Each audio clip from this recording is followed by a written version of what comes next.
উত্তরা ১৩ নম্বর sector খেলার মাঠে BNP chairperson Khaleda জিয়ার রোগ মুক্তি কামনায় দোয়া ও দুস্থ মানুষের মাঝে উপহার সামগ্রী বিতরণ করে ঢাকা মহানগর উত্তর বিএনপি।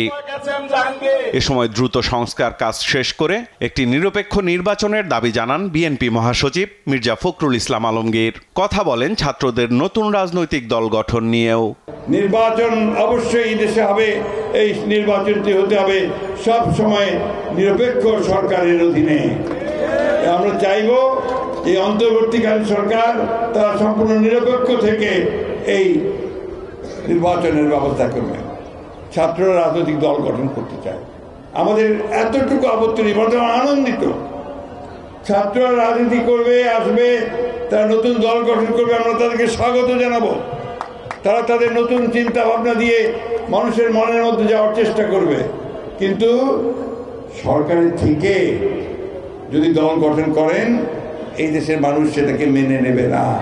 অযথা কনফ্রন্টেশন, সংঘাতমূলক কোনো কথাবার্তা রাজনীতির মধ্যে না আনাই ভালো হবে, আমরা যা আশা করি। এদিকে ব্রাহ্মণবাড়িয়া জেলা বিএনপির দ্বিবার্ষিক সম্মেলনে ভার্চুয়াল মাধ্যমে যুক্ত হয়ে বিএনপির ভারপ্রাপ্ত চেয়ারম্যান তারেক রহমান বলেন, যে কোনো মূল্যে ধরে রাখতে হবে ঐক্য।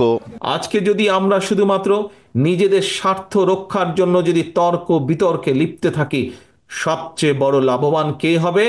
সবচেয়ে বড় লাভবান হবে সেই পালিয়ে যাওয়া স্বৈরাচার হবে সবচেয়ে বড় লাভবান।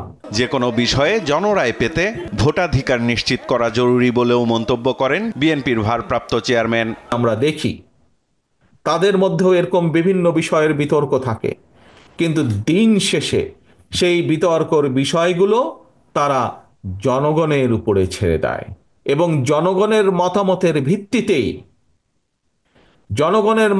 ভিত্তিতেই সিদ্ধান্ত গ্রহণ করা হয়। অর্থাৎ বিভিন্ন মতামত বিভিন্ন ব্যক্তি বা দলের পক্ষ থেকে জনগণের সামনে উপস্থাপন করা হয় এবং জনগণের কাছে সেই দায়িত্ব দেওয়া হয়, জনগণ যেটিকে গ্রহণ করবে সেটিকেই গ্রহণ হিসেবে ধরে নেওয়া হয়।